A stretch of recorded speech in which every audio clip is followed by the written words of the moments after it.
کی شان شوکتوں سے الگ، دوسری سب نبوتوں سے الگ۔ وبناتک، اس سے مراد رسول کریم صلی اللہ علیہ وسلم کی صاحبزادیاں ہیں۔ تمام شیعہ کتابیں اور اس دور کے تمام ان کے علماء اور ائمہ اور مجتہد وہ سب اس بات کو تسلیم کرتے تھے کہ رسول اللہ صلی اللہ علیہ وسلم کی 4 بیٹیاں ہیں۔ یہ 10 حوالے پورے ہوئے، اگر حوالے ہی دینا چاہیں تو ایک لمبا ٹائم چاہیے، عقل نہ ہو تو موجہ ہی موجہ، جو مرضی بول دو۔ پتا ہے کہ سامنے بیٹھنے والوں نے صرف نعرہ حیدری مارنا ہے، اٹھ کے ہاتھ بلند کر کر کے داد دینی ہے۔ ان کے ہاں جب کوئی دلیل نہیں ملتی تو مخالف کو چپ کروانے کے لیے ایک ہی تانا مارتے ہیں کہ یہ ناسبی ہے۔ تمہارے شیخ کے قول کے مطابق، شیخ مفید کے مطابق، جب ابھی کفار سے نکاح کی حرمت کا اعلان نہیں ہوا تھا تب یہ نکاح ہوئے تھے۔ السلام علیکم ورحمۃ اللہ وبرکاتہ۔ ان الحمد للہ نحمده ونستعینه ونستغفره ونعوذ بالله من شرور انفسنا ومن سیئات اعمالنا، من يهده الله فلا مضل له ومن يضلل فلا هادي له، اشهد ان لا اله الا الله وحده لا شريك له واشهد ان محمدا عبده ورسوله، اما بعد۔ اہل سنت اور شیعہ روافض کی کتابیں اس بات کی گواہی دیتی ہیں کہ رسول اللہ صلی اللہ علیہ وسلم کی 4 بیٹیاں تھیں۔ بعض ذاکر سستی شہرت کے لیے بغض و عداوت میں بھرے ہوئے اس بات کا انکار کرتے ہیں اور اپنی جاہل عوام کو یہ یاد کرواتے ہیں کہ فاطمہ الزہرا سلام اللہ علیہا رضی اللہ تعالی عنہا صرف آپ اکیلی ہی پیارے نبی صلی اللہ علیہ وسلم کی بیٹی تھی۔ اس بات میں تو کوئی شک نہیں کہ فاطمہ الزہرا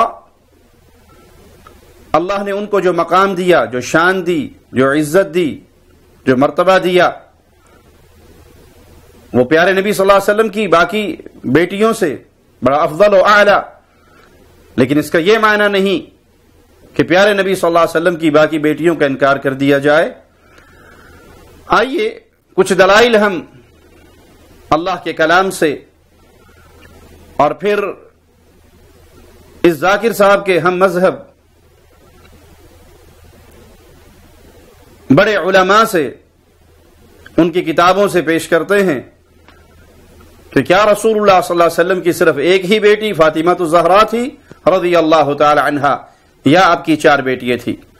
تو سب سے پہلے قرآن حکیم کی طرف لوٹتے ہیں۔ مالک کا فرمان سورۃ الاحزاب 59 نمبر آیت، مولا فرماتا ہے یا ایھا النبی قل لازواجک وبناتک ونساء المؤمنین، اے نبی صلی اللہ علیہ وسلم آپ کہہ دیجئے اپنی بیویوں کو، اپنی بیٹیوں کو، وبناتک اپنی بیٹیوں کو، ونساء المؤمنین اور اہل ایمان کی عورتوں کو، یدنین علیہن من جلابیبہن کہ وہ اپنی چادروں کا کچھ حصہ اپنے اوپر لٹکا لیں۔ اب پیارے نبی صلی اللہ علیہ وسلم سے خطاب کرتے ہوئے قرآن حکیم نے لفظ کیا استعمال کیے؟ وبناتک، آپ کی بیٹیاں۔ اگر ایک ہوتی تو بنت کا لفظ استعمال ہوتا، قرآن نے بنات کا لفظ استعمال کیا۔ اور ایک چھوٹا سا طالب علم بھی جانتا ہے، بچہ بھی جانتا ہے، جب جمع کا صیغہ استعمال ہو تو کم از کم اس کا معنی، اس کی مراد 3 کا عدد ہوتا ہے۔ 3 کی عدد پہ کم از کم جمع کا صیغہ بولا جاتا ہے، اور یہاں قرآن حکیم میں بنت نہیں کہا گیا، بنات کہا گیا۔ شیعوں کا ایک مسئلہ یہ بھی ہے کہ قرآن حکیم پر ایمان ہو تو ان کے لیے یہ دلیل حجت بنے۔ اکثریت تو اس کلام الہی کی حقیقت کو مانتے ہی نہیں، یہ بد عقیدہ رکھتے ہیں کہ نعوذ باللہ ثم نعوذ باللہ، صحابہ نے اس کو بدل دیا، اس میں کمی اور اضافے ہوئے، اصل قرآن میں 17,000 آیتیں ہیں۔ پھر اس کی وہ باطل تعویل کرتے ہیں کہ یہاں بنات سے مراد مسلمانوں کی بیٹیاں ہیں، تو مسلمانوں کی بیٹیوں کو نبی کی بیٹیاں کہا گیا. ان کی یہ تعویل باطل ہے، کیونکہ بناتک کہنے کے بعد وَنِسَاءِ الْمُؤْمِنِينَ بھی کہا قرآن حکیم نے، مومنوں کی عورتیں. تو یہاں تو پیارے نبی کے علاوہ اہل ایمان کی بیٹیوں، بیویوں، عورتوں، بچیوں کا ذکر آ گیا. وَنِسَاءِ الْمُؤْمِنِينَ، قرآن حکیم نے نبی کی بیٹیاں اور اہل ایمان کی عورتوں سے خطاب کرتے ہوئے کہا کہ تم اپنے چہروں پہ اوڑھنی اپنے اوپر ڈال لیا کرو. آئیے کلام الہی سے ایک اور دلیل دے کے سمجھا دیں اگر کوئی سمجھنا چاہے. اسی سورت کی آیت نمبر 40 ہے. مولا فرماتا ہے ما كان محمد ابا احد من رجالکم، محمد صلی اللہ علیہ وسلم تمہارے مردوں میں سے کسی کے باپ نہیں. کیوں؟ آپ کے جو بیٹے پیدا ہوئے وہ کم سنی میں ہی فوت ہو گئے، کسی نے جوانی پہ قدم نہیں رکھا، کوئی بڑی عمر کو نہیں پہنچے. تو اللہ نے اس بات کا انکار کیا کہ محمد صلی اللہ علیہ وسلم تمہارے مردوں میں سے کسی کے باپ نہیں. اور اگر بیٹیوں میں سے بھی کسی کے باپ نہیں ہوتے تو اللہ جہاں مردوں کا باپ ہونے کا انکار کر رہا ہے تو اس آیت کے اندر اس بات کا بھی انکار کر دیا جاتا کہ وہ کسی کی بیٹی کے بھی باپ نہیں. وَلَٰكِن رَسُولُ اللَّهِ وَخَاتَمَ النَّبِيِّينَ، وہ تو اللہ کے رسول ہیں اور نبیوں کے اس مبارک سلسلے کا اختتام کرنے والے. وَبَنَاتِكَ، اس سے مراد رسول کریم صلی اللہ علیہ وسلم کی صاحبزادیاں ہیں، آپ کی پیاری بیٹیاں ہیں. آئیے ہم ان انکار کرنے والے بے علم لوگوں کے سامنے انہی کے مذہب کے بڑوں کی کتابوں کے چند حوالے رکھتے ہیں. اور یہ انکار کرنے والے اگر بھنگ پی کے مست نہ ہوئے ہوتے اور اپنے ہی مذہب کی وکی شیعہ ویب سائٹ پر جا کر تھوڑی سی تکلیف کر لیتے، کتابوں کو کھول لیتے، چھان پٹک کر لیتے، تو پھر ان کو زبان کھولنے سے پہلے اپنے مذہب کی طرف سے بھی کچھ علم ایسا مل جاتا کہ یہ اپنی زبان کو بند رکھتے. آئیے ہم آپ کو سناتے ہیں کہ یہاں پر ان کے ہاں ان کی ویب سائٹوں پر جو کتابیں پڑھی ہیں ان میں لکھا کیا ہے. ایک رافضی سید علی نقوی، اس کا ایک مقالہ موجود ہے جس پہ لکھا ہے ایک بیٹی کی بات جو آج پاک و ہند میں رواج پا چکی ہے، یہ سب سے پہلے علی بن احمد کوفی نے ایجاد کی. یہ مورخین کی بات نہیں ہے، ان کے عقیدے کے مطابق ان کے جو سلف گزرے ہیں ان کا بھی یہ عقیدہ نہیں ہے، بلکہ نقوی صاحب کہہ رہے ہیں کہ اس کو سب سے پہلے ایجاد کرنے والا علی بن احمد کوفی ہے کہ یہ خدیجہ کی بہن حالہ کی بیٹیاں تھی. اور انہی شیعوں کے ایک بہت بڑے مجتہد آیت اللہ العظمی محمد تقی الطستری، وہ اپنی کتاب قاموس الرجال میں علی بن احمد الکوفی کی احوال بیان کرتے ہیں. آئیے ان سے پوچھتے ہیں، ان کے بیان کردہ احوال ہم آپ کو سناتے ہیں کہ جس نے سب سے پہلے یہ شوشہ چھوڑا کہ نبی کریم صلی اللہ علیہ وسلم کی صرف ایک ہی بیٹی تھی، اس کی اپنی دیانت، امانت، حالت کیا تھی. تمہاری کتابوں سے تمہارے بڑوں کا کلام ہم آپ کو سنا رہے ہیں. پیارے نبی صلی اللہ علیہ وسلم کی بیٹیوں کا انکار کرنے سے پہلے اگر اپنی منجی تلے سوٹا ماریا ہوتا، اپنے گھر میں جھانک لیا ہوتا، اپنی کتابوں کو دیکھ لیا ہوتا تو تمہیں زبان درازی کرنے کی ضرورت محسوس نہ ہوتی. علی بن احمد کوفی کے احوال نقل کرتے ہوئے اس کو بدعتی قرار دیا. جلد 7 اس کے بارے میں لکھا ہے صاحب البدع المحدثہ انہ احدث بدعا، اس نے بہت سی بدعات، نئی نئی باتیں گھڑی، نئی نئی باتیں تراشی. اور پھر وَكَلَامُهُ فِي بِنْتَيْ خَدِیجَةَ علیہ السلام، سیدہ خدیجہ کی 2 بیٹیوں کے بارے میں اس کا کلام کرنا. نیز اسی تستری نے جو رافضیوں کا آیت اللہ العظمی اور علامہ اور مجتہد بھی ہے، اس نے اس علی بن احمد الکوفی کے بارے میں اپنے مذہب کی کتاب عمدۃ الطالب کے حوالے سے لکھا ان هذا الرجل کاذب مبطل، یہ شخص جھوٹا اور باطل پرست ہے. اس نے اپنے آپ کو بہت سے گھرانوں، بہت سے خاندانوں کی طرف منسوب کیا، لیکن حقیقت کیا ہے لم يثبت له نسب في جميعها، اس نے اپنی نسبت کئی گھرانوں کی طرف کی، لیکن اس کا نسب ان گھرانوں میں سے کسی گھر کے ساتھ نہیں جڑتا۔ اور اس کے آغاز میں اس کا حال بیان کرتے ہوئے نقل کیا، کوفی رجل من اہل کوفہ، یہ کوفی ہے، اہل کوفہ میں سے ایک شخص ہے، کان یقول انہ من آل ابی طالب، یہ دعویٰ کیا کرتا تھا کہ میں آل ابی طالب سے ہوں، وغلا فی آخر عمرہ وفسد مذہبہ، یہ اپنی عمر کے آخری حصے میں جب پہنچا تو بہت زیادہ غلو کیا اور اپنے مذہب کو اس نے فاسد کر لیا، وصنف کتبا کثیرہ اکثرها علی الفساد، اس نے بہت ساری کتابیں لکھی لیکن سب کی سب کتابیں فساد کے اوپر مبنی تھی، خرابی کے اوپر ہی مبنی تھی۔ اب ایسے فسادی اور جھوٹے شخص کی بات جس نے یہ شوشہ پہلی دفعہ چھوڑا، اس کو لے کر آج پاک و ہند کے ذاکر آواز لگاتے پھرے کہ نہیں، رسول کریم صلی اللہ علیہ وسلم کی ایک ہی بیٹی تھی۔ یہ عقیدہ جو تم پھیلانا چاہتے ہو تمہارے اپنے مذہب کی کتابوں میں اس کے برخلاف ہے، اور جس نے یہ عقیدہ سب سے پہلے پھیلایا اس کو بدعتی کہا تمہارے بڑوں نے، اس کو فاسد کہا تمہارے بڑوں نے، اس کو جھوٹا کہا، کذاب کہا۔ اس کی بنیاد پر تم باتیں لے کر عوام کے اندر پھیلا رہے ہو جس کی حقیقت میں تمہارے پاس کوئی دلیل نہیں۔ ان کی اپنی کتابوں کے اندر یہ بات کثرت سے موجود ہے کہ سیدہ خدیجہ رضی اللہ تعالی عنہا سلام اللہ علیہا، ان کی 4 بیٹیاں تھی، یہ ایک نہیں کئی کتابوں کے اندر یہ بات موجود ہے۔ آئیے ہم آپ کو چند حوالے سناتے ہیں۔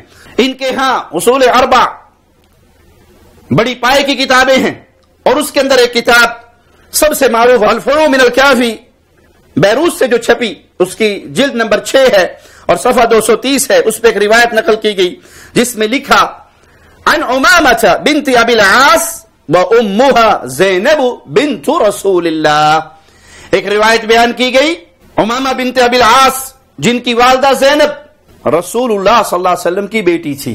یہ حوالہ کسی سنی کتاب کا نہیں، تمہاری الکافی کا ہے۔ اصول 4 میں اس کو سب سے اعلی مقام حاصل ہے، اور اس کے اندر بھی یہ تسلیم کیا ہے تمہارے بڑوں نے یہ روایت لکھ کے کہ زینب رسول اللہ صلی اللہ علیہ وسلم کی بیٹی تھی۔ دوسرا حوالہ اسی طرح اسی فروع الکافی کی جلد 3 صفحہ 135 پر لکھا ہے، لما ماتت رقیہ ابنت رسول اللہ، جب رسول کریم صلی اللہ علیہ وسلم کی بیٹی رقیہ فوت ہوئی۔ کس کی بیٹی؟ رسول اللہ صلی اللہ علیہ وسلم کی۔ حوالہ کہاں ہے؟ کسی سنی کتاب کا نہیں بلکہ تمہاری کتاب کا، جس کو تمہارے ہاں بڑا اعلی مقام دیا گیا ہے، اور اس میں بھی یہ بات تسلیم ہے کہ رقیہ رسول اللہ صلی اللہ علیہ وسلم کی بیٹی تھی۔ تیسرا حوالہ شیعہ کی معروف کتاب نہج البلاغہ، جو سیدنا علی رضی اللہ عنہ کے خطبات ہیں اور پیارے علی رضی اللہ عنہ کی طرف منسوب ہیں، اس کے اندر بھی ایک خطبہ ہے سیدنا عثمان سے کلام کرتے ہوئے سیدنا علی نے فرمایا، قد نلت من صہرہ ما لم ینالا، کہ آپ کو رسول اللہ صلی اللہ علیہ وسلم کی دامادی کا وہ شرف حاصل ہوا جو ابو بکر و عمر کو نہیں حاصل ہوا۔ مولا علی سیدنا عثمان سے کہہ رہے ہیں کہ آپ کو عزتوں میں ایک عزت یہ ملی کہ آپ کو رسول اللہ صلی اللہ علیہ وسلم کی دامادی کا شرف ملا جو ابو بکر کو نہیں ملا، جو عمر کو نہیں ملا۔ معنی یہ پیارے عثمان کے نکاح میں آنے والی دونوں بیٹیاں رسول اللہ صلی اللہ علیہ وسلم کی بیٹیاں تھی۔ پیارے عثمان کی دونوں بیویاں پیارے نبی کی لخت جگر تھی، اسی لیے تو سیدنا علی نے ان کو یہ شان یاد کروائی کہ آپ کی شان، آپ کو یہ مقام ملا ہے جس مقام سے سیدنا ابو بکر و عمر محروم رہے۔ اگر سیدہ ام کلثوم اور رقیہ پیارے نبی صلی اللہ علیہ وسلم کی بیٹیاں نہیں تھی تو سیدنا علی نے سیدنا عثمان کو یہ بات کیوں کہی؟ چوتھا حوالہ اصول کافی، یہ بھی بیروت سے شائع ہوئی، جلد نمبر 1 ہے، صفحہ 333 ہے۔ عبارت سنیے، وتزوج خدیجة وهو ابن 27 سنة فولد له منها قبل مبعثه عليه السلام القاسم ورقية وزينب وأم كلثوم، وولد له بعد المبعث الطيب والطاهر وفاطمة، وروي أيضا أنه لم يولد بعد المبعث إلا فاطمة۔ تمہاری اپنی کتاب تمہیں بتا رہی ہے کہ خدیجہ کے ہاں اولاد پیارے نبی صلی اللہ علیہ وسلم سے کتنی ہوئی، ہماری نہیں سنتے نہ سنو، ہماری نہیں مانتے نہ مانو، اپنے گھر کی تو مان لو، اپنے بڑوں کی تو تسلیم کر لو۔ پیارے نبی صلی اللہ علیہ وسلم نے سید خدیجہ سے جب شادی کی تو ان کی عمر مبارک 20 سال سے کچھ زیادہ، اور اللہ نے جو اولاد سیدہ خدیجہ سلام اللہ علیہا سے پیارے نبی صلی اللہ علیہ وسلم کو دی، وہ قاسم پیارے نبی صلی اللہ علیہ وسلم کے لخت جگر، جن سے آپ کی کنیت ابو القاسم قرار پائی۔ رقیہ، زینب، ام کلثوم، یہ بعثت سے پہلے ان کی ولادت ہوئی، اور بعثت کے بعد طیب، طاہر اور فاطمہ رضی اللہ تعالی عنہا نے ولادت پائی۔ اور یہ بھی روایت ہے کہ بعثت کے بعد صرف سیدہ فاطمہ ہی پیدا ہوئی رضی اللہ تعالی عنہا۔ شیعہ کے نزدیک اس شخص کی حیثیت کیا ہے جس نے یہ کلام کیا؟ یہ محدث ہے، فقیہ ہے، رازی، کلینی، ایرانی۔ اس کا بیان جو ان کی کتب کے مطابق 329 ہجری میں فوت ہوا، کلین میں پیدا ہوا جو تہران کے قریب ایک شہر ہے، اور فوت کب ہوا؟ 329 ہجری میں، یعنی 329 تک تمام شیعہ کتابیں اور اس دور کے تمام ان کے علماء اور ائمہ اور مجتہد وہ سب اس بات کو تسلیم کرتے تھے کہ رسول اللہ صلی اللہ علیہ وسلم کی 4 بیٹیاں ہیں۔ ایک بیٹی والی بات اس دور میں موجود نہیں تھی، یہ بہت بعد میں علی الکوفی کے طرف سے شوشہ چھوڑا گیا اور اس نے اس بات کو پھیلایا جس کو آج بے علم ذاکر اپنی زبانوں پہ لے کر عوام الناس کے اندر پھیلا رہے ہیں۔ بعض روافض یہ دھوکہ دیتے ہیں کہ یہ روایت ضعیف ہے، تو اصل کتاب غور سے دیکھ لیں، یہ روایت نہیں بلکہ کلینی کا اپنا بیان ہے۔ بے عقلی کی بنیاد پر بعض لوگوں نے اسے روایت کہا، حالانکہ یہ روایت ہے ہی نہیں، یہ اس کا اپنا بیان ہے، یہ اس کی اپنی بات ہے، یہ اس کا اپنا قول ہے۔ 329 ہجری سے پہلے آپ کو یہی قول ملے گا۔ یہ جو قول ہے کہ فاطمہ الزہرا اکیلی بیٹی تھی رسول اللہ صلی اللہ علیہ وسلم کی، یہ بہت بحث کے اندر جا کے اس کوفی نے، اس جھوٹے نے، کذاب نے، جس کو کذاب اہل سنت کی کتابوں نے نہیں کہا بلکہ انہی کے گھر کے علماء نے اور انہی کے گھر کے ائمہ مجتہدین نے اسے کذاب کہا، بدعتی کہا، اس کا یہ قول ہے۔ وگرنہ ان کے پرانے علماء کے نزدیک بھی یہی بات ثابت ہے کہ رسول اللہ صلی اللہ علیہ وسلم کی 4 بیٹیاں ہیں۔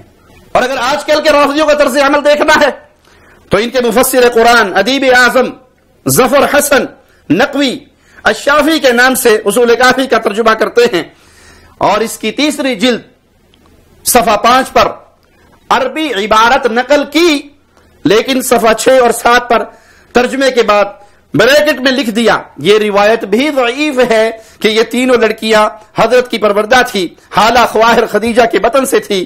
یہ روایت تقیہ میں لکھی گئی، حالانکہ یہ روایت ہے ہی نہیں۔ عربی عبارت نقل کی لیکن ترجمہ کرتے ہوئے ڈنڈی ماری اور بریکٹ کے اندر اپنی طرف سے یہ بات لکھ دی جو بات سابقہ علماء کے ہاں غیر معروف تھی۔ اس وقت یہ بات موجود ہی نہیں تھی، اس کا تذکرہ ہی نہیں تھا، بلکہ ان کے نزدیک رسول اللہ صلی اللہ علیہ وسلم کی 4 بیٹیاں تھی۔ یہ اس قوم کے بڑوں کی دیانت کی حالت ہے۔ اصل کتاب میں یہ روایت نہیں بلکہ ان کے ثقات الاسلام کلینی نے خود لکھا، اور بعد میں ترجمہ کرنے والے نام نہاد مفسر قرآن وہ ڈنڈی مارتے ہوئے کلینی کے کلام کو روایت بنا کر اور پھر اس کو ضعیف قرار دے کر اور پھر اس کو تقیہ کی بنیاد پر بیان کی ہوئی روایت قرار دے کر لوگوں کے اندر جھوٹ پھیلاتے ہیں۔ پھر یہ بات بھی خوب لکھی کہ یہ روایت تقیہ میں لکھی گئی۔ صرف یہی نہیں، ظفر حسن نقوی نے تو جلد 1 کے پیش لفظ میں بھی لکھا کلینی کو احادیث کی تلاش میں 20 سال تک برابر جا بجا جانا پڑا، اور جہاں سے جو حدیث ملی اس نے وہ لے لی، لہذا بہت سی احادیث ایسی بھی ملی جن کو لوگوں نے بصورت تقیہ بیان کیا، لیکن چونکہ اس میں زیادہ تر احادیث صحیح ہیں لہذا یہ ہماری معتبر کتابوں میں ہیں۔ سبحان اللہ، اس کی یہ بات تمہارے پورے مذہب کی بنیاد کو گرا دیتی ہے کہ کلینی نے ایسی روایات جمع کر دی، ایسی روایت اکٹھی کر دی جو تقیہ کی بنیاد پر لکھی گئی۔ اب یہ فیصلہ کیسے ہوگا؟ جس روایت کو تم صحیح جان رہے ہو سکتا ہے وہ صحیح نہ ہو، اور جس کو تم کہہ رہے ہو کہ نہیں یہ صحیح نہیں، تقیہ کی بنیاد پر لکھی گئی، ہو سکتا ہے وہ صحیح ہو۔ یہ پیمانہ کیسے؟ یہ ائمہ معصومین تو ہے نہیں، وہ تو بظاہر موجود نہیں جن سے رجوع کر کے فیصلہ کروایا جائے کہ یہ روایت صحیح ہے اور یہ روایت غلط ہے، یہ روایت ضعیف ہے اور یہ روایت قابل حجت ہے. یہ فیصلہ کرنے کے لیے ائمہ معصومین تو چلے گئے، وہ تو ہے نہیں. اور تم تسلیم کرتے ہو کہ کلینی نے جو روایتیں اکٹھی کی ہیں اس میں بہت سی روایات ایسی بھی آ گئی جو تقیہ کی بنیاد پر لکھی گئی، اصل نہیں ہے، صحیح نہیں ہے. تو یہ فیصلہ کیسے ہوگا، یہ چھانٹی کیسے ہوگی؟ تمہارا پورا کا پورا دین ہی مشکوک ہو گیا.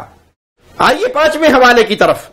رافضیوں کے شیخ جلیل عبداللہ بن جعفر الحمیری روایت نقل کرتے ہیں قرب الاسناد صفحہ 9 پر، اور اس کو ملا باقر مجلسی نے بھی اس روایت کو تسلیم کیا ہے.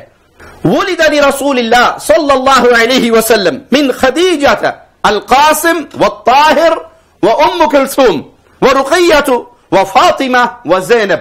رسول اللہ صلی اللہ علیہ وسلم کی اولاد جو سیدہ خدیجہ سلام اللہ علیہا سے ہوئی، تمہارا شیخ تسلیم کر رہا ہے اور گنوا رہا ہے کہ وہ اولاد کون تھی؟ القاسم والطاہر وام کلثوم ورقیہ.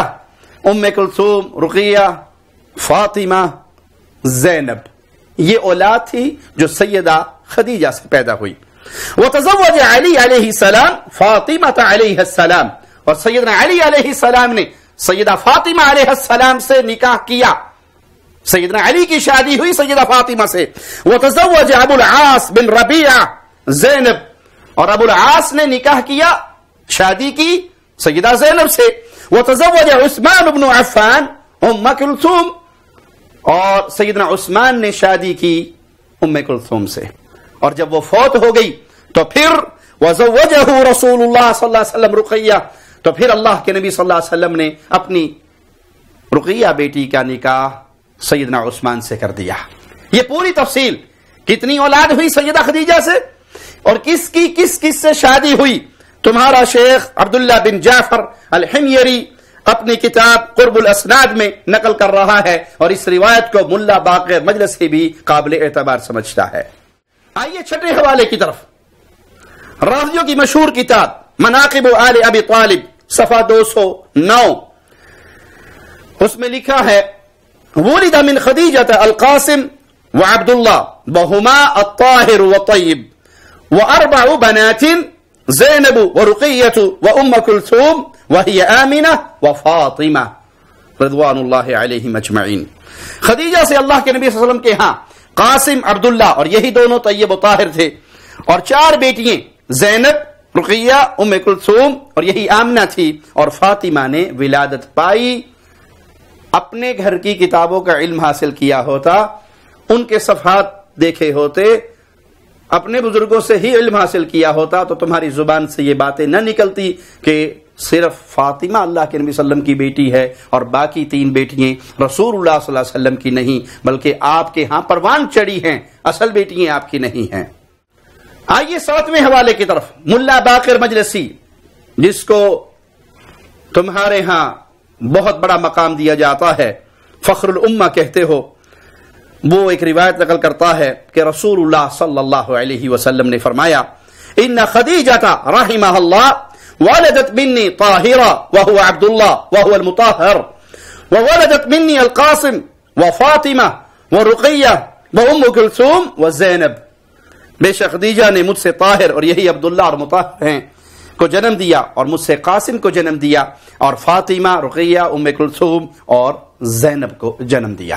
8واں حوالہ ملا باقر مجلسی کی کتاب حیات القلوب، جو فارسی زبان میں ہے، اس کی 4تھی جلد میں لکھا ہے. یہ فارسی کی کتاب ہے، اور حیات القلوب کا جو اردو ترجمہ کیا مولوی بشارت حسین نے، اس میں بھی یہی بات لکھی. قرب الاسناد میں معتبر سند کے ساتھ امام جعفر صادق رحمہ اللہ سے روایت ہے کہ خدیجہ رضی اللہ تعالی عنہا سے رسول اللہ صلی اللہ علیہ وسلم کی یہ اولاد پیدا ہوئی، طاہر، قاسم، فاطمہ، ام کلثوم، رقیہ اور زینب. یہ ملا باقر مجلسی نے روایت بیان کی، اور تمہاری بہت ساری کتابوں کے اندر یہ روایت موجود ہے. آج کل جو بے وقوف مجمع باندھنے کے لیے اور بلے بلے اور واہ واہ کروانے کے لیے صرف نعروں کی بنیاد پہ ذاکر بنے پھرتے ہیں، وہ اپنے گھر کی ان کتابوں سے نا واقف ہیں. 9واں حوالہ. عراق و ایران میں روافض کے سب سے بڑے عالم اور ان کے مرجع آیت اللہ العظمی محمد حسینی الشیرازی، ان کے بارے میں کہا جاتا ہے کہ 1000 سے زیادہ کتابیں شیرازی صاحب نے لکھی ہیں۔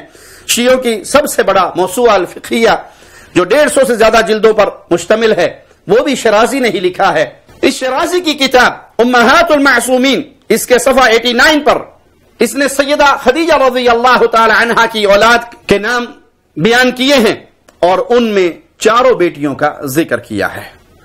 10واں حوالہ رافضیوں کے ایک اور مجتہد فقیہ آیت اللہ العظمی محمد کاظم القزوینی، یہ اپنی کتاب فاطمہ الزہراء من المہد الی اللحد، اس کتاب کے صفحہ 31 پر لکھتا ہے وَأَنْجَبَتْ السیدہ خدیجہ اولادا ماتوا كلهم فی ایام صغر۔ خدیجہ رضی اللہ تعالی عنہا کے ہاں پیارے نبی صلی اللہ علیہ وسلم سے جتنے بیٹے پیدا ہوئے وہ سب بچپن میں ہی فوت ہو گئے۔ وَأَنْجَبَتْ بَنَاتٍ 4، اور ان سے رسول اللہ صلی اللہ علیہ وسلم کی 4 بیٹیاں پیدا ہوئی، ایک نہیں کہ صرف فاطمہ الزہرا بیٹی ہے، بلکہ ان سے پیارے نبی صلی اللہ علیہ وسلم کی 4 بیٹیاں پیدا ہوئی۔ سب سے چھوٹی فاطمہ، لیکن شان میں وَفَاطِمَةُ أَصْغَرُهُنَّ سِنًّا وَأَجَلَّهُنَّ شَأْنًا وَأَعْظَمُهُنَّ قَدْرًا۔ فاطمہ الزہرا رضی اللہ تعالی عنہا عمر میں سب سے چھوٹی لیکن شان میں، عظمت میں، مقام مرتبے میں سب سے بڑی تھی۔ تو 4 بیٹیوں کی ولادت سیدہ خدیجہ کے ہاں پیارے نبی صلی اللہ علیہ وسلم سے تمہارا یہ آیت اللہ العظمی بھی تسلیم کرتا ہے، یہ مجتہد اور امام بھی تسلیم کرتا ہے۔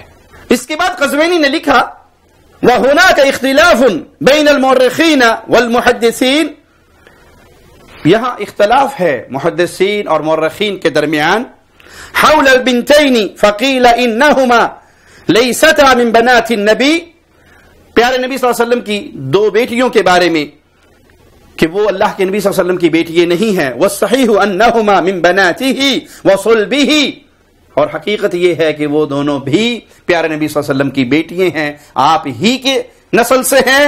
وَسَيَأْتِي الْكَلَامُ حَوْلَ ذَلِكَ فِي الْمُسْتَقْبَلِ بِإِذْنِ اللَّهِ، کا اس کے بارے میں تفصیل ہم پھر کبھی اور بیان کریں گے، لیکن وہ بیٹیاں بھی رسول اللہ صلی اللہ علیہ وسلم کی بیٹیاں ہیں۔ اختلاف بیان کر کے تمہارے مذہب کے مطابق راجح قول بیان کر رہا ہے تمہارا یہ امام اور مجتہد، اور کہہ رہا ہے کہ یہ بیٹیاں رسول اللہ صلی اللہ علیہ وسلم کی بیٹیاں ہیں۔ یہ 10 حوالے پورے ہوئے، اگر حوالے ہی دینا چاہیں تو ایک لمبا ٹائم چاہیے، لیکن میرا خیال ہے ماننے والوں کے لیے اتنے ہی کافی ہوں گے۔ آئیے اب جو اعتراضات کیے جاتے ہیں ان جاہل ذاکروں کی طرف سے، ان اعتراضات کا جواب دیتے ہیں۔ پہلا اعتراض، اگر بیٹیاں 4 تھیں مباہلے میں کیوں گئی؟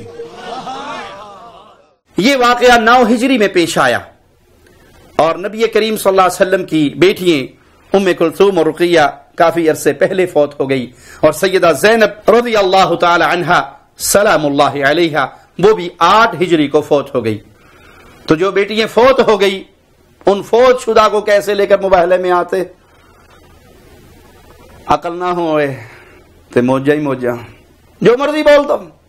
پتا ہے کہ سامنے بیٹھنے والوں نے صرف نعرہ حیدری مارنا ہے، اٹھ کے ہاتھ بلند کر کر کے داد دینی ہے، داد لینے کے لیے آپ جتنی مرضی جھوٹ بول دو اور جیسے مرضی چاہے اعتراض کر دو۔ سامنے بیٹھنے والے تو بھنگ پینے والے ہیں، وہ تو چرسی اور نشئی ہیں، وہ تو ملنگ ہیں، علم سے کورے، عقل سے کورے۔ اگر تم اپنی ہی کتابوں کی طرف تھوڑا سا توجہ کرتے، تھوڑے سے غور کرتے، اپنے بزرگوں کا کلام سنتے، تو اس طرح کے نہ اعتراضات ہوتے اور نہ اس طرح کے بے بنیاد عقیدوں کو تم عوام میں پھیلاتے۔ یہ انتہائی کمزور اور باطل اعتراض ہے جس کی کوئی حقیقت نہیں۔ دوسرا اعتراض، بیٹیاں 4 تھیں چادر کے نیچے کیوں آئی؟ ان ذاکروں کا بنیادی مسئلہ یہ ہے کہ جس مسئلے پر یہ سب سے زیادہ شور کرتے ہیں اس سے اتنے ہی زیادہ بے خبر بھی ہوتے ہیں، نہ پڑھتے ہیں، نہ کتابوں کی طرف لوٹتے ہیں، نہ علم سے ان کا کوئی تعلق ہے، عوام کے سامنے ایک بہت بڑا ہوا بنا کر پیش کرتے ہیں۔ حقیقت یہ ہے کہ اگر یہ اپنے مذہب کی کتابوں کو دیکھ لیں تو اتنا ڈھول پیٹنے کی انہیں ضرورت محسوس نہ ہو۔ اس کے کئی جواب دیے جا سکتے ہیں لیکن ہم ایک ہی جواب دیتے ہیں، ایک ہی حوالہ سناتے ہیں۔ ایک کتاب ہے الشفاء فی حدیث الکساء، اس کے صفحہ 21 پر شیعہ کتب سے کچھ روایات نقل کی گئی۔ سیدہ فاطمہ الزہراء سلام اللہ علیہا سے آئیے ایک روایت جو بہت طویل ہے اس میں سے چند الفاظ ہم آپ کو سنائیں۔ سیدہ فاطمہ رضی اللہ تعالی عنہ بیان کرتی ہیں اللہ کے پیارے نبی صلی اللہ علیہ وسلم میرے بابا میرے پاس تشریف لائے، فقال السلام علیک یا فاطمہ، تو مجھے کہا اے فاطمہ تجھ پہ اللہ کی سلامتی ہو۔ میں نے بھی کہا بابا وعلیک السلام، آپ پر بھی اللہ کی طرف سے سلامتی ہو۔ تو پیارے نبی صلی اللہ علیہ وسلم نے فرمایا انی اجد فی بدنی ضعفا، اے فاطمہ مجھے اپنے جسم میں کچھ کمزوری محسوس ہو رہی ہے۔ فقلت له اعیذک باللہ یا ابتا، اے بابا میں آپ کو اللہ کی پناہ میں دیتی ہوں اس کمزوری سے۔ تو پیارے نبی صلی اللہ علیہ وسلم نے چادر منگوائی کہ مجھے چادر اڑا دو۔ میں نے آپ صلی اللہ علیہ وسلم کو چادر اڑائی، تھوڑی دیر گزری میرا بیٹا حسن کھیلتا ہوا آیا اور اس نے آ کے مجھے سلام کہا، میں نے اس کو سلام کا جواب دیا۔ اب سیدنا حسن کے جملے سنیے، کتنے پیارے جملے ہیں سیدنا حسن رضی اللہ عنہ کے۔ کیا کہتے ہیں؟ اے ماما مجھے آپ کے پاس سے بڑی پیاری خوشبو آ رہی ہے، کأنها رائحۃ جدی رسول اللہ صلی اللہ علیہ وسلم، گویا یہ میرے نانا کی خوشبو ہو۔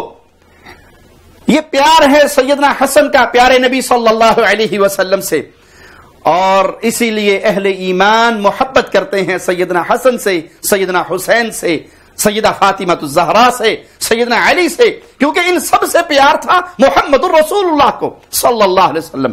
ہو نہیں سکتا کسی مسلمان کے دل میں محبت ہو رسول اللہ کی صلی اللہ علیہ وسلم اور سیدنا علی، سیدہ فاطمہ، سیدنا حسن، سیدنا حسین رضوان اللہ علیہم اجمعین کی، وہاں ہلکی سی نفرت کا بیج پیدا ہو جائے یا ہلکی سی ان کے ساتھ اس کے دل میں بغض و عداوت پیدا ہو جائے، یہ کبھی بھی نہیں ہو سکتا۔ جہاں ایمان ہوگا وہاں اہل بیت کی محبت ہوگی، جہاں اہل بیت کی محبت ہوگی وہاں قوی ایمان موجود ہوگا۔ تو کہا یہ تو میرے نانا کی خوشبو لگتی ہے۔ میں نے کہا ہاں بیٹا واقعی تم نے صحیح پہچانا، یہ تمہارے نانا کی خوشبو ہے۔ ان جدک تحت الکساء، اور تمہارے نانا ابو وہ چادر کے نیچے لیٹے ہوئے ہیں۔ فاقبل الحسن نحو الکساء وقال السلام علیک یا جدہ، سیدنا حسن گئے اللہ کے نبی صلی اللہ علیہ وسلم کو اپنے نانا ابو کو سلام کہا اور ان سے اس چادر کے نیچے آنے کی اجازت مانگی۔ آپ صلی اللہ علیہ وسلم نے اجازت دی، سیدنا حسن اس چادر کے نیچے چلے گئے۔ تھوڑی دیر ہوئی سیدنا حسین کھیلتے ہوئے آئے اور وہی جملے پھر اپنی والدہ سے کہا کہ مجھے نانا ابو کی خوشبو آپ کے پاس سے آ رہی ہے۔ کہا ہاں وہ چادر کے نیچے آرام فرما رہے ہیں۔ سیدنا حسین بھی گئے اور اللہ کے نبی صلی اللہ علیہ وسلم کو سلام کہا اور آپ کی چادر کے نیچے آنے کی اجازت مانگی۔ تو پیارے نبی صلی اللہ علیہ وسلم نے اجازت دے دی، سیدنا حسین بھی اس چادر کے نیچے تشریف لے گئے۔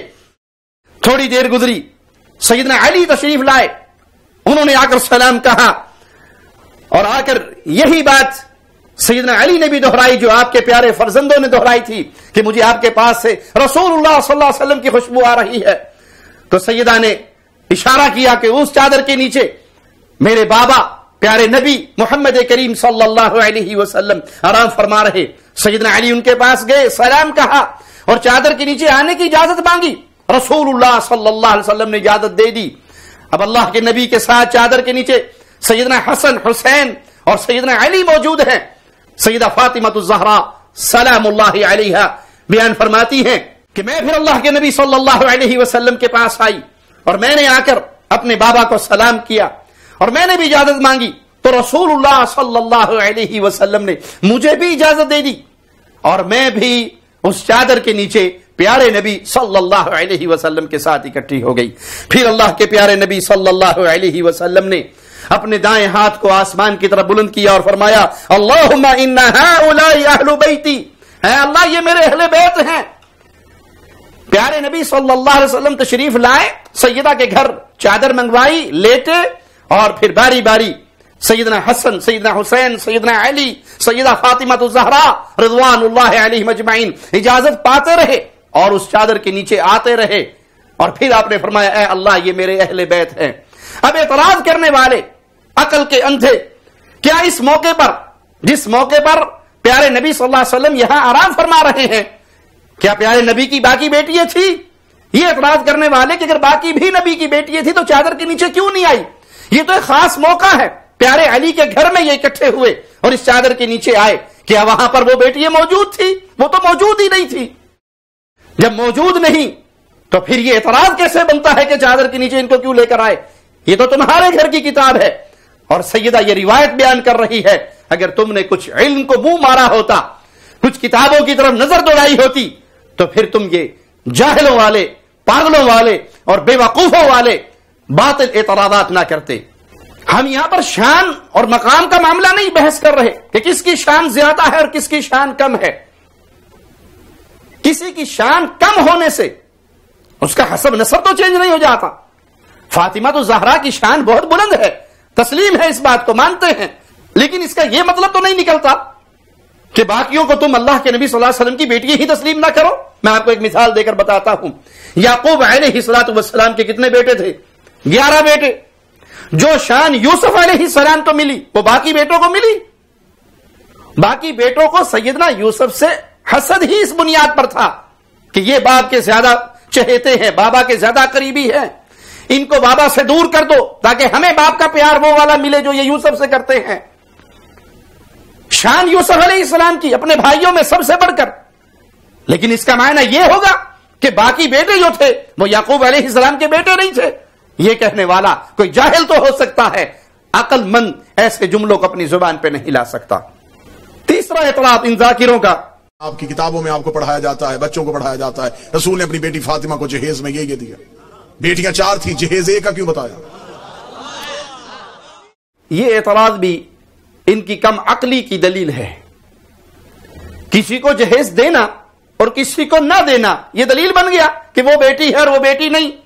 عقل کے اندھوں 2 بیٹیوں کا نکاح تو ہوا سیدنا عثمان سے, اور سیدنا عثمان رضی اللہ عنہ وارضا انتہائی امیر مالدار آدمی, ان کو ضرورت ہی نہیں. سیدنا علی غربت کی حالت میں تھے اور سیدنا علی کی زوجہ محترمہ سیدہ فاطمہ الزہرا کو رسول اللہ صلی اللہ علیہ وسلم نے کچھ سامان دیا, جو بعض روایات کے مطابق یہ بھی ہے کہ سیدنا علی نے جو زرہ بیچی تھی اور سیدنا عثمان نے خرید کے اس کے بدلے میں جو سونا دیا تھا اسی سے وہ سامان لیا گیا تھا. ہم اس بحث میں نہیں پڑتے, مان لیتے ہیں کہ وہ رسول اللہ نے ہی دیا اپنی بیٹی کو تحفے تحائف کی شکل میں, اور تم اعتراض کرتے ہو کہ باقی بیٹیوں کا جہیز کہاں ہے. تو 2 بیٹیوں کا نکاح تو رسول اللہ صلی اللہ علیہ وسلم کی ایک ایسے صحابی سے ہوا جس نے اپنا مال ہر موقع پر پیارے نبی پہ قربان کیا. تبوک کی جنگ کا موقع آیا تو پیارے عثمان نے قربانیاں دی, مدینے میں کنواں خریدنے کا موقع آیا تو پیارے عثمان نے قربانیاں دی, مسجد نبوی کے لیے پلاٹ خریدنے کا وقت آیا تو پیارے عثمان نے قربانیاں دی. وہ کون سا موقع ہے جب پیارے نبی نے مال مانگا ہو اور سیدنا عثمان نے نہ دیا ہو؟ سیدنا عثمان نے ہر موقع پہ قربانیاں دی, اور آپ کی 2 بیٹیاں پیارے عثمان کے نکاح میں آئی رضی اللہ عنہ, تو ان کے پاس تو مال ہی بہت تھا, ضرورت ہی نہیں تھی کہ ان کو جہیز دیا جاتا. رہا معاملہ سیدہ زینب کا, تو ان کا نکاح کب ہوا؟ بعثت سے پہلے. لیکن آئیے اس پر بھی ہم آپ کو ایک حوالہ دیتے ہیں. ملا قاسم القزوینی رافضی, اس کی کتاب ہے فاطمہ الزہرا من المہد الی اللحد, اس کا صفحہ 126 ہے. سیدہ فاطمہ کے نکاح و مہر کا جو تذکرہ کیا, اس سے واضح ہوتا ہے کہ سیدنا علی کے پاس اس وقت زیادہ مال نہ تھا, تو کچھ ضروری سامان رسول اللہ صلی اللہ علیہ وسلم نے دے دیا. جن بے وقوفوں کو عوام الناس علامہ بنا کر پیش کرتی ہے اور جن کو اپنے مذہب کی کتابوں کا بھی علم نہیں ہے, خبر نہیں ہے, اگر وہ تھوڑا سا ٹائم نکال کے اپنے بزرگوں کو پڑھ لیں تو اس طرح کی فضول گفتگو کر کے نہ اپنا وقت ضائع کرے نہ عوام کا وقت ضائع کرے. ملا باقر مجلسی اپنی کتاب بحار الانوار میں لکھتا ہے, جنگ بدر کے قیدیوں میں سیدہ زینب کے شوہر ابو العاص بھی تھے. سیدہ نے ان کے فدیے کے لیے جو مال بھیجا اس میں وہ ہار تھا جو سیدہ خدیجہ رضی اللہ تعالی عنہا نے اپنی بیٹی کو دیا تھا. اگر جہیز کا ماجرا نہیں تھا تو یہ سیدہ خدیجہ کا دیا ہوا ہار کہاں سے آ گیا؟ تمہارا ملا باقر مجلسی, تمہاری کتاب میں, شیخ بھی تمہارا, کتاب بھی تمہاری, اور تمہارے باطل اعتراض کا جواب تمہیں تمہارا شیخ دے رہا ہے. سیدہ زینب نے جو ہار بھیجا بطور فدیہ, وہ ہار وہی تھا جو خدیجہ رضی اللہ تعالی عنہا نے دیا تھا, اور جس کو دیکھ کر پیارے نبی صلی اللہ علیہ وسلم غمگین ہوئے. آئیے تمہاری کتاب کے اندر روایت کے الفاظ تمہیں سناتا ہوں. پیارے نبی نے کیا فرمایا؟ فلما رآها رسول اللہ صلی اللہ علیہ وسلم رق لها شدیدا وقال للمسلمین ان رأیتم ان تطلقوا لها اصیرها. اے مسلمانوں کی جماعت، اگر تم زینب کے قیدی کو چھوڑ دو، وتردوا علیہا ما بعثت به من الفداء، اور اس نے فدیے کا جو مال دیا ہے وہ بھی اسے واپس کر دو، ففعلوا، تو ایسا کر گزرو. تو صحابہ نے کہا اللہ کے نبی ہمیں منظور ہے، ہم یہ قیدی بھی چھوڑ دیتے ہیں، اور جو ہار سیدہ خدیجہ کا آیا بطور فدیہ ہم وہ ہار بھی واپس کر دیتے ہیں. تو تمہارے جہیز والے جھوٹے اعتراض، باطل اعتراض کا جواب تمہیں تمہارا ہی شیخ دے رہا ہے کہ سیدہ زینب کو وہ ہار دیا گیا تھا جو سیدہ خدیجہ نے دیا تھا. چوتھا اعتراض، اگر بیٹیاں 4 ہیں تو باقی بیٹیوں کی اولاد کہاں ہے؟ سبحان اللہ. بے وقوفی کی شاید ایسی مثالیں آپ کو کہیں اور نہ ملیں. فرض کیا اگر مان لیں کہ نبی صلی اللہ علیہ وسلم کی بیٹیوں کی اولادوں کا ذکر نہیں ملتا، تو بیٹیوں کی اولادوں کا ذکر نہ ملنے کا یہ مطلب ہے کہ وہ بیٹیاں ہی نہیں رسول اللہ کی. اگر کسی کی اولاد نہیں تو اس کا حسب و نسب ہی کاٹ دو گے. یہ دلیل بن جائے گی کہ اس کی بیٹیوں کا تذکرہ نہیں ملتا، لہذا یہ بیٹی نہیں ہے رسول اللہ صلی اللہ علیہ وسلم کی. ان بیچاروں کو کیا پتا کہ سیدہ زینب کے ہاں ایک بیٹا پیدا ہوا جس کا نام علی رکھا گیا اور وہ بچپن میں ہی فوت ہو گئے. دوسری ان کی صاحبزادی سیدہ امامہ بنت ابو العاص تھی. اگر اپنی کتابوں کو غور سے پڑھ لیتے تو یہ اعتراض کرنے کا تمہیں موقع نہ ملتا کہ یہ رسول اللہ صلی اللہ علیہ وسلم کی نواسی اور اس کا ذکر تمہاری اپنی کتابوں کے اندر موجود ہے. اور یہ وہی ہیں جن کے بارے میں سیدہ فاطمہ رضی اللہ تعالی عنہا نے وصیت کی تھی سیدنا علی کو کہ میری وفات کے بعد اگر آپ شادی کرنا چاہیں تو اس سے شادی کر لیجئے گا. حیات القلوب کے اندر یہ واقعہ موجود ہے. چھٹا اعتراض، جا کے پوچھئے گا کسی بھی اپنے مرضی کے مولانا سے کہ جب ہمارے نبی کی شادی ہوئی تو عمر مبارک کتنی تھی. اب آپ اپنے علماء سے پوچھئے گا نبی نے اعلان نبوت کب کیا تھا؟ وہ کہیں گے 40 سال کی بات. 25 سال سے پہلے شادی ثابت نہیں. پھر آپ کی اپنی کتابوں میں لکھا، شیعہ کتابوں میں یہی لکھا کہ نبی کی شادی کے 4 سال تک نبی کے ہاں اولاد نہ ہوئی. 29 سال کی عمر میں پہنچ گئے رسول اور پہلا بیٹا پیدا ہوا جس کا نام تھا قاسم. پھر سنی کتابوں میں لکھا ہوا ہے کہ نبی نے اعلان نبوت سے 5 سال قبل اپنی 3 بیٹیوں کا عقد معاذ اللہ ثم معاذ اللہ خاک مدہن 3 مشرکوں سے کروایا ہوا تھا. جب آپ اپنے علماء سے دلیل پوچھیں گے تو وہ کہیں گے اس لیے کہ اس وقت وہ خود نبی نہیں تھے. نبی بنے 40 سال کے بعد تو پھر ان مشرکوں کے گھروں سے بیٹیوں کو واپس بلا لیا. 25 سال سے پہلے شادی ثابت نہیں. 40 سال کی عمر میں اعلان نبوت کیا. 25 اور 40 کے درمیان کتنے سال؟ 15 سال. 5 سال تک اولاد نہیں ہوئی. 15 میں سے 4 نکل گئے. 11 سال.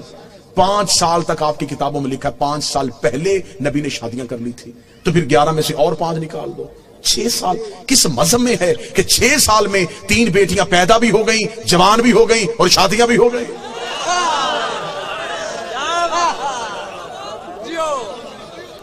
عمریں پوری کر کے دکھاؤ، عمریں پوری کرو، ہم ماننے کے لیے تیار ہیں. اس اعتراض کا جواب سنیے.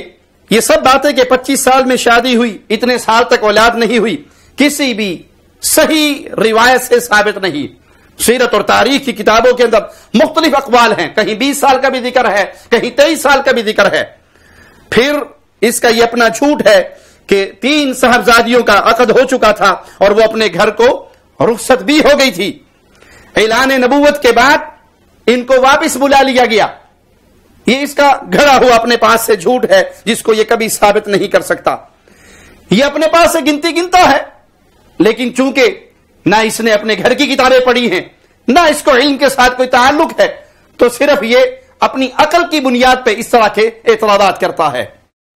رہا یہ کہ مشرکوں سے آپ نے اپنی بیٹیوں کا نکاح کیا، تو اس کا جواب بھی ہم اس کو اسی کے گھر سے دیتے ہیں. شیخ مفید اپنی کتاب المسائل الاکبریہ صفحہ 120 پر اس کا جواب دیتا ہے 50ویں مسئلے کے تحت. کہتا ہے ان زینب ورقیۃ كانتا ابنتی رسول اللہ والمخالف لذلك شاذ بخلافه. زینب و رقیہ نبی کریم صلی اللہ علیہ وسلم کی بیٹیاں، اس بات کی مخالفت کرنے والا وہ اپنے جماعتی موقف سے ہٹا ہوا ہے، شاذ ہے، اس کے قول کی کوئی حیثیت نہیں. یہ پیارے نبی کی بیٹیاں ہیں. شیخ مفید کہہ رہا ہے، اپنی کتاب میں لکھ رہا ہے، یہ پیارے نبی کی بیٹیاں ہیں. ان کو جو بیٹیاں نہیں مانتا وہ اپنے مذہب کے خلاف جا رہا ہے اور اپنی کتابوں کے خلاف جا رہا ہے، اس کے قول کی کوئی حیثیت نہیں. فَأَمَّا تَزْوِيجُهُ لَهُمَا بِكَافِرَيْنِ فَإِنَّ ذَلِكَ كَانَ قَبْلَ تَحْرِيمِ. اور جو یہ بات ہے کہ نبی کریم صلی اللہ علیہ وسلم نے ان کا نکاح دو کافروں کے ساتھ کیا تو وہ بعثت سے پہلے یا اس وقت کیا تھا جب کفار سے نکاح کی حرمت کا ابھی حکم نہیں آیا تھا. یہ نکاح کب ہوئے؟ تمہارے شیخ کے قول کے مطابق، شیخ مفید کے مطابق، جب ابھی کفار سے نکاح کی حرمت کا اعلان نہیں ہوا تھا تب یہ نکاح ہوئے تھے. ابو العاص اور عتبہ پیارے نبی صلی اللہ علیہ وسلم کے رشتہ دار تھے اور ان کا اس وقت ایک مقام تھا اور شریعت بھی اس سے مانے نہیں تھی کہ اگر شریعت میں منع ہوتا تو منع ہو جاتے. شریعت میں بھی منع نہیں تھا. یہ جواب ہم نہیں دے رہے، کسی سنی شیخ اور کسی سنی عالم کا جواب نہیں، نہ ہی کسی سنی کتاب سے ہے. یہ تمہارا شیخ مفید تمہیں تمہارے اعتراض کا جواب دے رہا ہے. نبی ہونا اور بات ہے، نبی کی بیٹیوں کا نکاح کسی ایسے شخص سے ہونا جو صاحب ایمان نہیں اور شریعت میں منع بھی نہیں، تو اس پہ اعتراض بنتا نہیں، اور اعتراض کرو گے تو تمہیں جواب دینے کے لیے تمہارا شیخ مفید جواب دے رہا ہے. اللہ سے دعا ہے اللہ ہمیں حق سچ کہنے، سننے، عمل کرنے اور آگے پہنچانے کی توفیق عطا فرمائے. اقول قولی ھذا واستغفر اللہ لی ولکم ولسائر المسلمین. آپ کی شان شوکتوں سے الگ دوسری